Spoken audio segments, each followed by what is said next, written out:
has gone on for too long.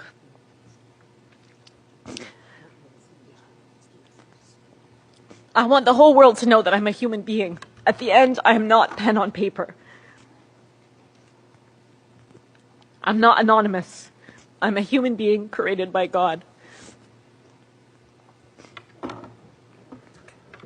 Thanks. He then asks a question that I'm going to pose to you. Why aren't Palestinians the ones speaking for our cause? Why are we not there and able to speak?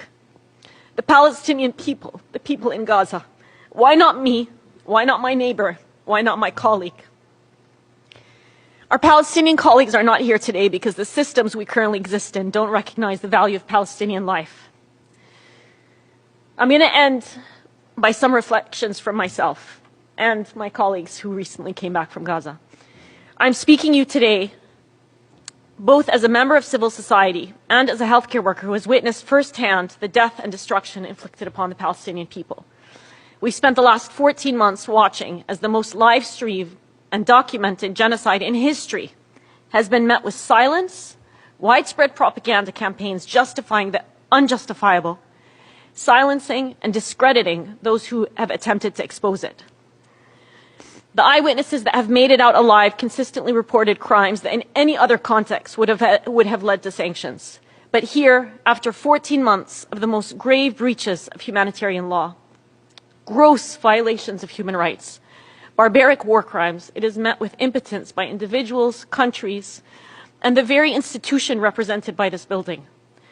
One day, someone will dig up the records of our testimonies, pleading for 14 months.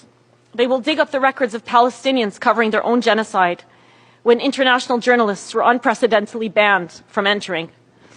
Palestinian children setting up press conferences to tell the world that their lives mattered. We will have to reckon with that history. The precedent that's been set in Gaza, as some of my colleagues here have mentioned earlier, it's going to spread everywhere throughout the world.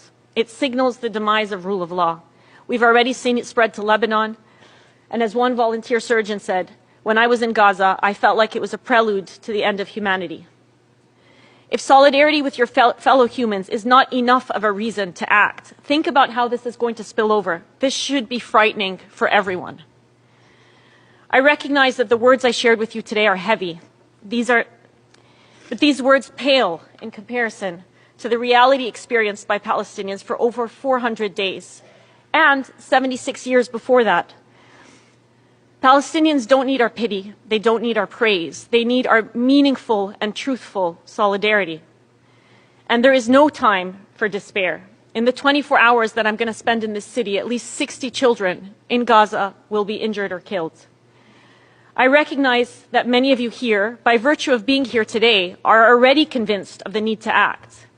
It takes courage to fight a corrupted system, a system that gives disproportionate to countries with terrible records of global violence.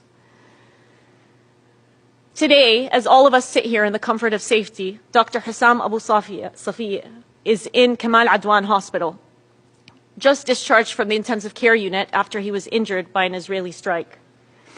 His son was killed not long ago. His 2 daughters are injured.